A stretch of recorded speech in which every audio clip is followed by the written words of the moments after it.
So, PGR has some pretty cool outfits, and that's why I own almost all of them. But what forever haunts me is that there are some skins that can never be obtained.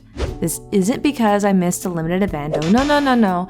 These are coatings that no one will ever have a chance to get, either because they were highly exclusive, changed in development, or, worst of all, deleted from the game completely due to excessive player backlash.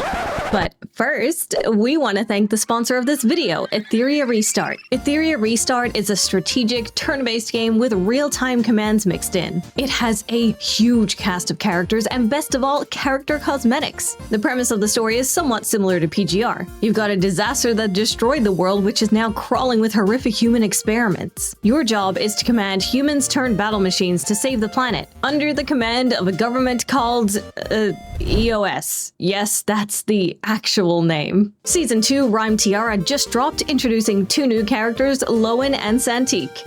Yeah, he's cool and all, but Lowen, the horn, the claws, the pink undercut, she's got it all, and you could have her. God, I want her. If you love PvP and climbing leaderboards, this is the game for you. Etheria Restart even has its own esports scene, with the 2025 Etheria World Summit Global Finals approaching fast in February 2026. Regional qualifiers run through Season 2, so this is the perfect time to get started and sign up. But if big tournaments aren't your style, there's still tons of PvE content and build customization to chew on as well. Download Etheria Restart today with the link in my description. Lina out. Let's start with Liv, a character who's had many frames and even more coatings.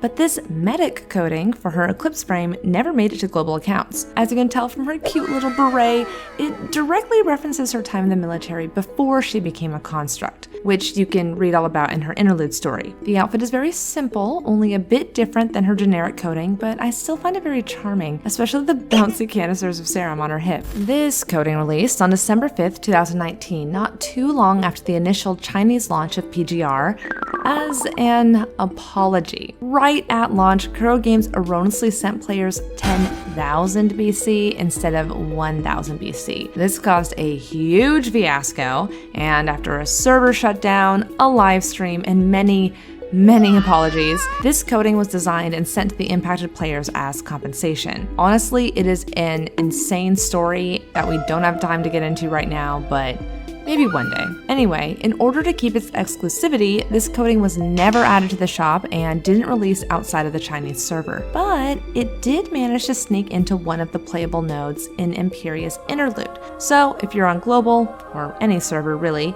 go ahead and play through her story to try it out for yourself. The next long-lost coating is the Nami Pulse's New Life coating, which features our favorite rollerblading adventurer in a simple sailor-style dress. It's a special effect coating that adds hearts, stars, and even rainbows to her moveset, making it all the more worthwhile to zip around doing that signature move. Do you know what else shoots off a bunch of stars? The subscribe button when you click it. I'm actually serious, you should try it out. Check out the detail on her nails and this thing hidden on her leg that looks like some sort of magical girl device? This is an exclusive coating that originally released on Chinese servers in October 2020 for 168 rainbow cards. Considering it still hasn't appeared on global, it probably never will. However, the global server did get an exclusive coating of its own, dazzling Christmas outfit called Jolly Santanami, which never appeared on Chinese servers. Honestly, it's really cute and I love how shiny it is, but do you think this was a fair trade, or do you long for the rainbows? While we did get something to replace that Nanami coating, this next coating was supposed to release, but then vanished under mysterious circumstances. Azure Apocalypse, better known by its fan name Blue Rose, debuted on the Chinese server during the Nier collab all the way back in February 2021. This coating was made for Alpha's first frame, Crimson Abyss, and completely changes her look with a long blonde braid, intricate white dress, seashell accents, and most notably this blue rose blossoming from her left eye. It's reminiscent of Zero from Drakengard 3, and frankly, it's still one of my favorite alpha coatings. The cool part was that since Azure Apocalypse was a gacha coating, even free-to-play players could get it if they could save up the 10,000 BC. Otherwise, you could just buy it outright for 328 rainbow cards. But when the Nier collab arrived on the other servers, this coating was nowhere to be seen. Global players were disappointed, but hopeful because the Taiwanese server received it one patch later in Echo Aria. That meant there was still a chance for it to drop in a later patch, right? A whopping 8 patches after the Nier collab, there were finally signs of hope. On March 18th, 2023, the Korean server released their PV for Pulau's patch, Reveries with a Whale, and there it was!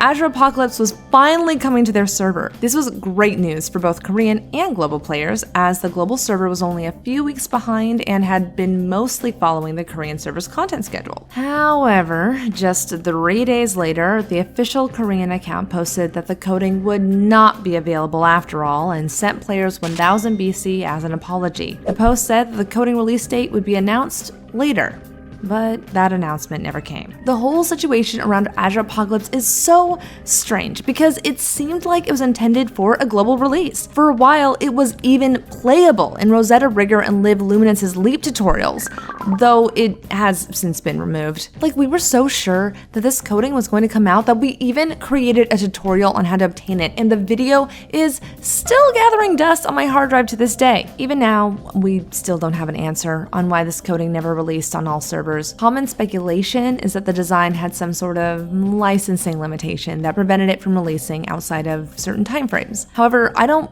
really buy that theory, since Azure Apocalypse had a third rerun on the Chinese server in May 2023. This is independent of the Nier collab, and it was after the Korean server indefinitely delayed it. I have looked everywhere for answers, and I even reached out to Kuro Games directly, but there's still no official confirmation on why it never made it to all servers. Frankly, so much time has passed that it's probably a lost cause. Okay, so not all changes are a result of controversy or server exclusivity. Some designs get adjusted last minute for some reason or another, including the result of impassioned player feedback. This has actually happened a lot, so here are the most notable cases, starting with the earliest. Isla Brilliance has 2 different generic final codings, the Chinese version and the global version. Other than the obvious difference, the global version looks a little off with some scuffed shadows and small missing details, which makes me think it's actually an early draft, while the more modest attire is the final version that China got. Adding to this theory, the concept art for Brilliance features the more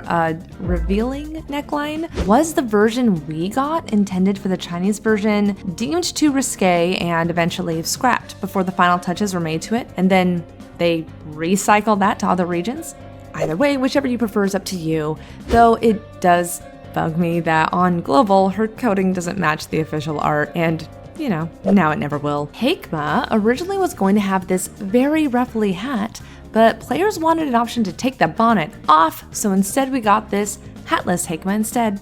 I think it was the right call. During the Blackrock Shooter collab, Alpha's special coding was originally going to have twin tails, which looks just as goofy as you'd expect. Fortunately, she debuted with the classic single ponytail. Leave the twin tails to Lucy and Luna, Alpha. Bridget's generic coding comes in 2 colorways, orange and this pink-blue gradient. But in the beta version, there was no gradient. Only the orange accents for all 3 versions. The players were disappointed by this since Bridget's NPC art has her wearing the pink and blue accents, and she just didn't look right without it. Fortunately, Kuro Games heard us out and rightfully gave us her NPC colorway options so she could match her original art. The beta version of Vera Garavor had the options of no tights, ripped tights, or very ripped tights. Having the option for no tights or excessively torn tights felt a little limiting, so the final version lets you choose between no tights, ripped tights, or non-ripped tights. Perfectly balanced as all things should be. What all this really goes to show is that Kuro Games does take player opinion into account when it comes to these designs, willing to make small adjustments here or there. But what if I told you there was once a coding that was so hated, so reviled by players that it wasn't altered, it was completely cut from the game before it ever got to release? Let's turn the clock back. It's September 23rd, 2021. The Chinese version of PGR is nearing the end of Evernight Beat, and anticipation is reaching a fever pitch as the story is coming to a head. Then, the PV for the Surviving Lusum drops. Players are thrilled for the debut of the elegant Liv Imperia, but hold on, something in the PV doesn't fit here. Kamu, or more precisely, his coding. This look for Kamu gives him 2 huge horns, longer hair, no shoes, and abs. So many abs. A few weeks later, Kuro Games made an official announcement about Kamu's coding on their Bilibili page, and it was met with an overwhelmingly negative reaction. The top comments pointed out that the coding lacked polish, noting it was unusual for Kuro to release such a low-quality coding in a game known for their beautiful 3D models. Several comments offered more detailed critiques, such as the lack of mechanical parts in the coding and the cape that entirely obscures the back that seems to go against Kuro's design philosophy. After all, a previous official stream had mentioned that Kuro designers like to incorporate interesting elements in constructs' backs. Other people were far more harsh, calling it low quality, ugly, lazy, and fat? A few days after that, Kuro Games posted in another official announcement that after reviewing dissatisfied player feedback, they were canceling Kamu's demon coding. Instead, they reran Kamu's Halloween coding, and Kamu's demon skin was never seen again. Until the concept art made an appearance on a Japanese livestream in April 2022 to the surprise of everyone. As the streamers talked about how cool and muscular Kamu was, everyone wondered, had this coding made a miraculous comeback and on the Japanese server despite never appearing on the Chinese one? Well, no, as it turns out.